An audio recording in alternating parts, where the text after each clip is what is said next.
take a seat right over there. What was on the agenda tonight? I was just gonna take her out and show her around. Take her out and show her around where? Fairfield. Fairfield. That's it. And what exactly were you going to show her?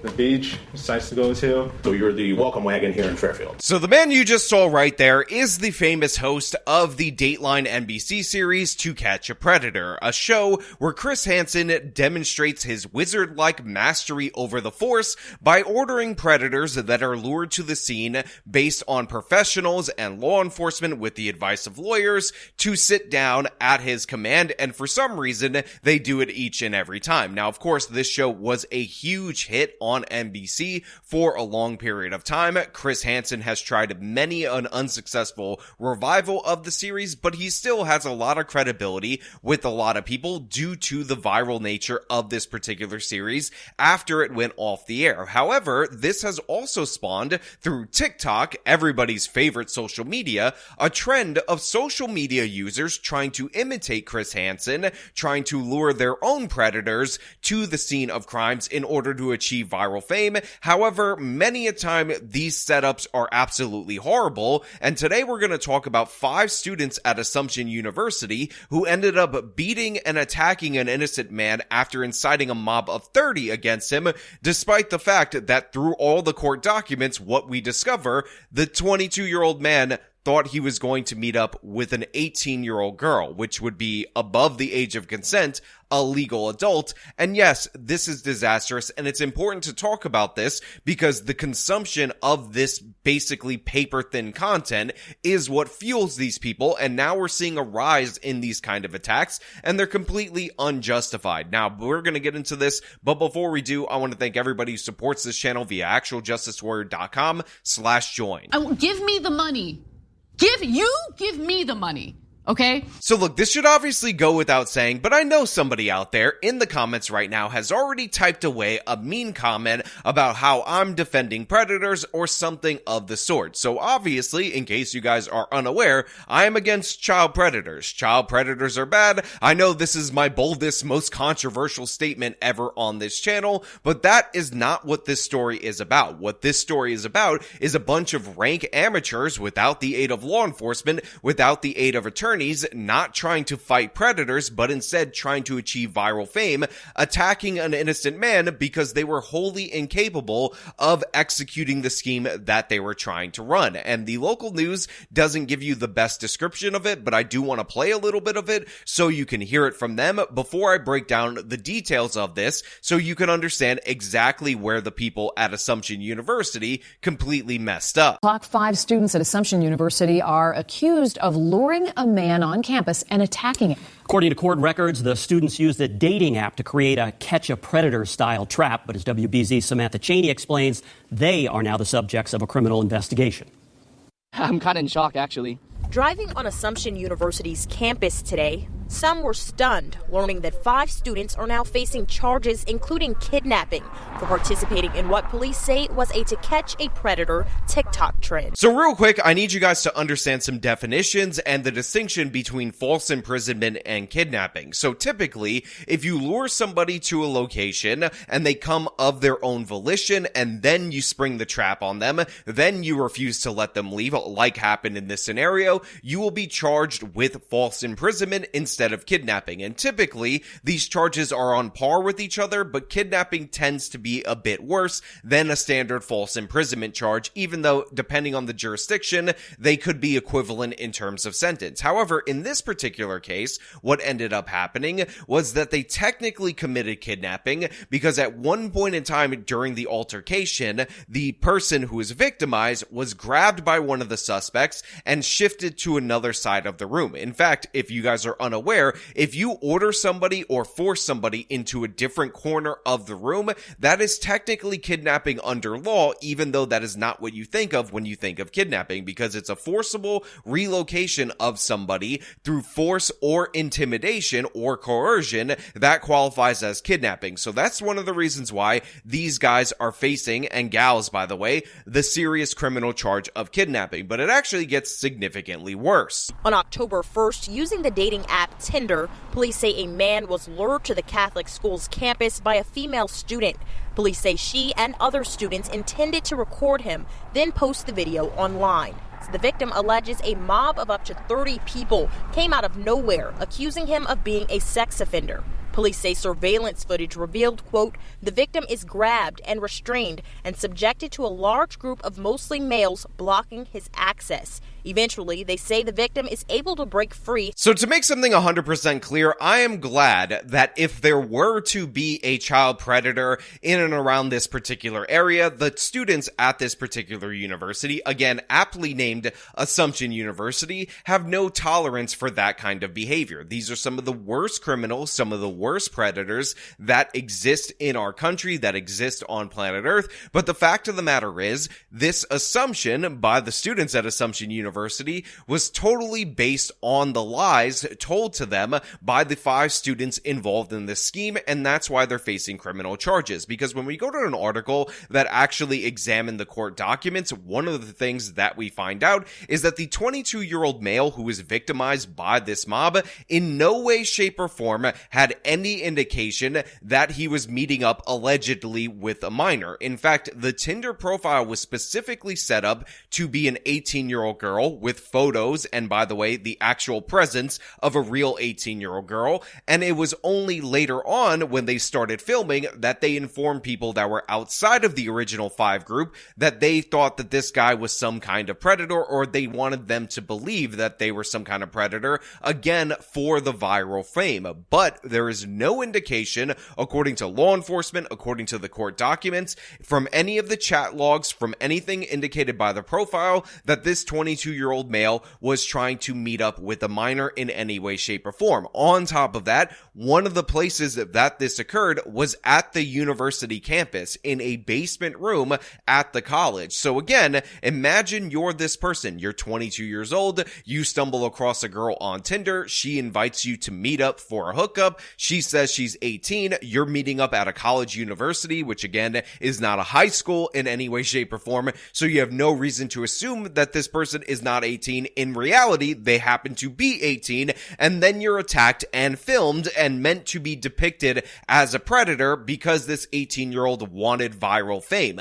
Obviously, this is disgusting and inexcusable behavior. Obviously, this is criminal activity. And again, I will emphasize, obviously, this is rank amateurs trying to replicate the fame and sensation of To Catch a Predator by victimizing an innocent person. This whole community is so safe and protected.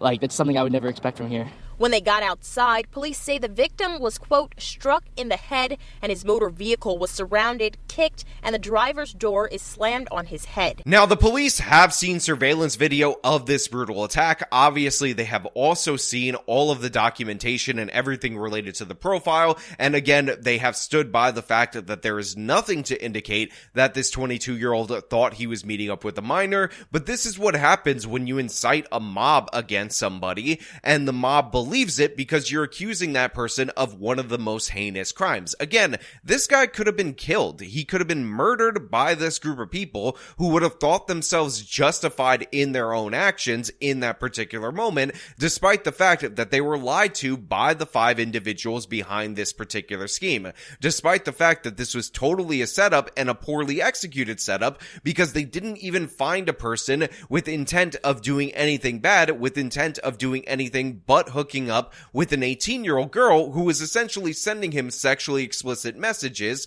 again, as an adult, not as a minor, not as somebody posing as a minor, in order to lure him for this viral fame. Now, my guess is what these guys ended up doing that were trying to get this viral TikTok moment, they were trying at first, or at certain periods of time, to lure genuine people that they thought were predatory to the scene of this particular crime in order to get that viral video. But of course, when they came on too strong, many people ended up rejecting them. They ended up deciding that that was something that they were not on board with, and thus you end up in a situation where they decide to lessen and lessen the signs for the people that they're trying to lure, and this guy ended up being completely unlucky. And again, we have third-party verification that there is no indication from any of the messages that he was coming to do anything that was wrong and or improper. A spokesperson from the university told us they could not comment on the ongoing investigation or disciplinary process, but said in part the behavior described in the court filing is abhorrent.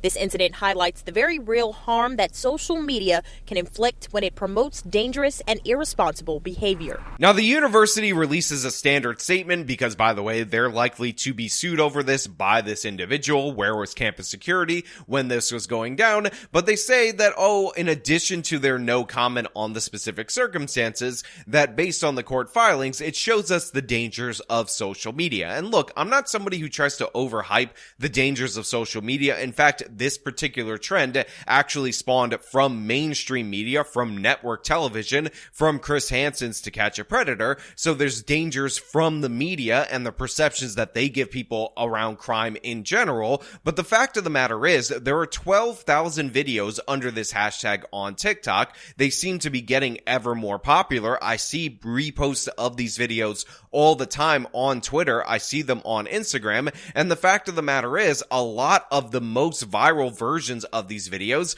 are completely staged, completely fake, but people who are watching them, who are seeking that viral fame, don't actually know that, so they end up engaging in these poorly thought out and poorly executed schemes that, of course, end up backfiring. The only consequence of this was that an innocent man was savagely beaten by a mob of people, and these 5 individuals ended up facing serious criminal charges and are going to have to deal with that and likely will be expelled from the university. Now, as for the mob, the police are actually being pretty chill about them because they're thinking about what would happen if they were in that position, or if somebody reasonable was in that position and they were told that this man was a predator, how they would react. And again, when somebody is a legitimate criminal, citizens do have the right to restrain them for law enforcement and use force if necessary, especially if it's a serious felony. And again, what was alleged about this person to this mob of people was that he was committing, or on the cusp of committing, or desired to commit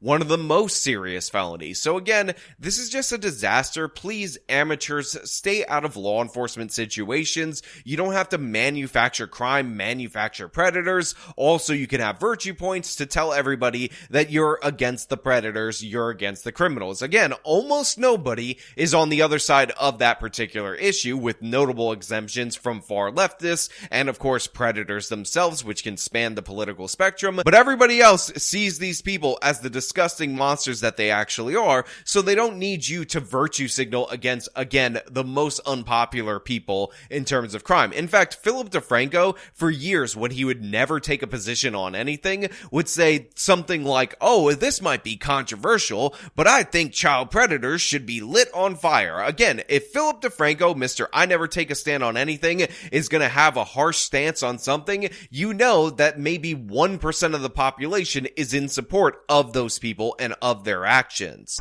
Now, today, police told us that there is absolutely no evidence proving that the man chased off this campus was a predator. Today, I texted back and forth with that victim. He told me that he wanted to remain anonymous, but said that he is of college age himself. The 5 people accused of those criminal charges, including kidnapping, they're all expected to be arraigned in court later this month. So yeah, obviously for understandable reasons, the victim wants to remain anonymous. It is in communication with the reporters, but as I told you, the description of the reporter of college age is not specific enough, but the news article actually tells us that he's 22 years old, and there is nothing wrong with a 22-year-old dating an 18-year-old. In terms of age gaps, this isn't even all that crazy in what you would normally see, and I will remind you guys that I met my wife when I was 24 years old, and she was 19 years old, so that's an even wider age gap, and we were both in university at the same time. So yeah, I find this to be unconscionable, I find this to be ridiculous, and of course,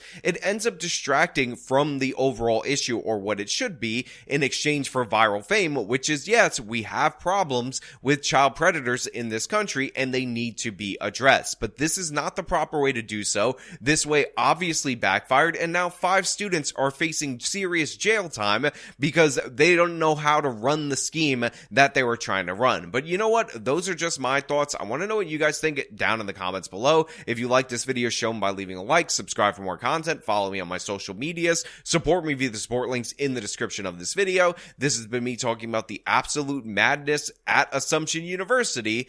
Till next time.